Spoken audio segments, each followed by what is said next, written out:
Meu nome é Fernando Zeraich, eu sou cirurgião plástico, membro da Sociedade Brasileira de Cirurgia Plástica, e eu vou falar sobre as principais dúvidas que os pacientes têm sobre a colocação de implante mamário para aumento mamário.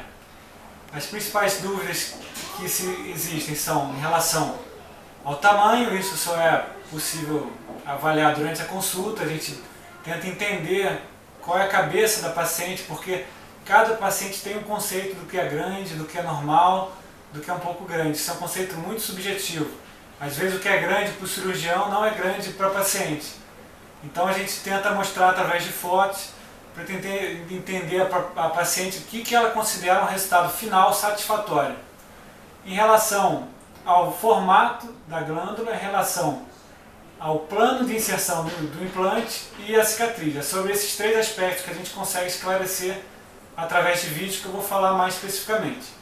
Em relação aos formatos, a gente tem basicamente três formatos: redondo alto, extra alto ou cônico e anatômico ou gota. Cada formato tem a sua indicação. O que se usa mais comumente, mais largamente, é o redondo. Esse redondo é para um aumento simples, quando não existe nenhuma flacidez muito grande, ou então quando se deseja preencher homogeneamente a mama, aumentar tanto a largura quanto a projeção, quanto a altura, chegando num nível mais alto a prótese.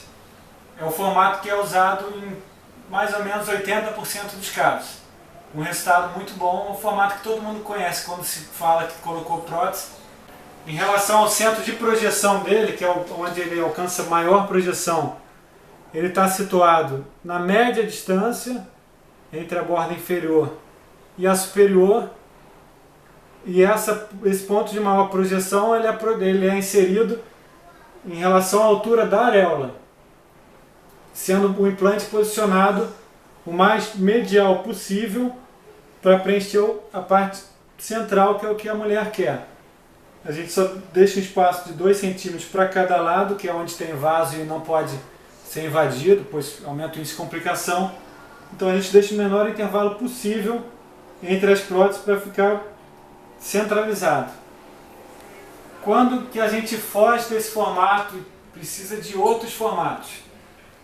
Em primeiro lugar, a prótese anatômica, ela é muito usada em reconstrução de mama, mas também tem a sua indicação para uso estético.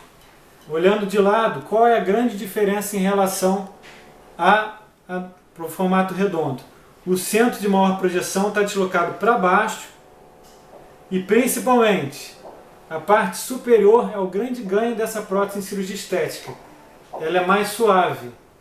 Então a paciente, que quando a gente examina a glândula no polo superior, no colo, tem menos do que 2 centímetros, se você usar o formato redondo, vai ficar marcado a borda da prótese.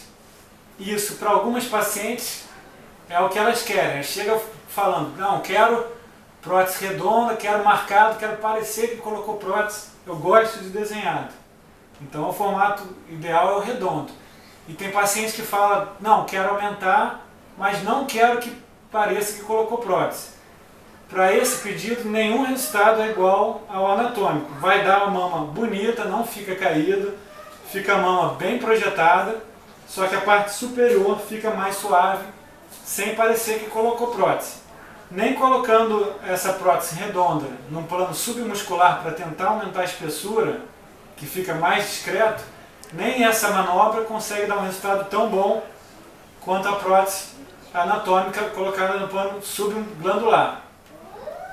Um terceiro formato, aí sim, para quando a mama está com um grau leve de flacidez, a gente indica o formato cônico. Qual a diferença de uma em relação à outra? A gente encurta a base, mantendo o volume. Quando faz isso, aumenta a projeção. Então, encurta essa base, aumentando a projeção. O que a gente consegue? Fazer com que casos leves de flacidez, o formato mais projetado ajude a levantar a mama, evitando uma cicatriz vertical, uma cicatriz que às vezes é necessário para poder levantar. Esse formato, com a super projeção, faz esse trabalho de levantar para os casos de flacidez leve. Quando a flacidez não consegue ter essa cicatriz evitada pelo uso da anatômica, porque é uma flacidez muito grande, nem com o uso dessa prótese vai se evitar essa cicatriz, aí pode-se optar pelo formato cônico ou redondo, dependendo se o maior desejo é de um aumento global, que é a redonda, ou se é um aumento de projeção, que é a cônica. Em relação ao plano de inserção da prótese, todo mundo tem dúvida, embaixo da glândula, embaixo do músculo. Isso aqui a gente fez de forma didática, para simular isso aqui como se fosse a glândula, isso aqui é músculo. Em geral, a prótese é usada atrás da glândula, levanta a glândula, coloca a prótese. Esse é o plano subglandular. Para a prótese anatômica, por exemplo, é um plano bom, é usado muito em paciente nova, paciente que não tem doença na mama, paciente que não tem nenhuma indicação maior de usar o plano submuscular, que seria representado por essa parte vermelha, o músculo. Nesse caso a gente levanta um pouco a glândula para fazer um movimento de báscula. Existem dois planos de colocação no músculo, que é o plano submuscular total, levanta o músculo inteiro e coloca a prótese. Quando que é indicado isso? Paciente que tem histórico de doença na mama, ou paciente que já tem algum cisto, algum nódulo que precisa, não tem indicação de retirar imediatamente, porque ainda não é maligno, mas tem uma indicação de fazer controle radiológico anual. O plano submuscular separa mais a glândula da prótese. Então o controle radiológico é melhor, é uma grande indicação de botar submuscular total.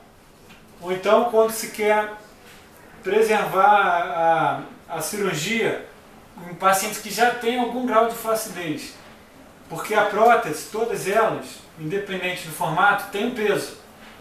Então todas elas com o tempo, forçando a pele, principalmente depois de 40 anos, que a pele não é mais a mesma, pode a pele com peso distender, ficar sobrando pele, que é uma flacidez, e cair. Então o que a gente faz para tentar evitar dessa flacidez acontecer de uma maneira muito precoce?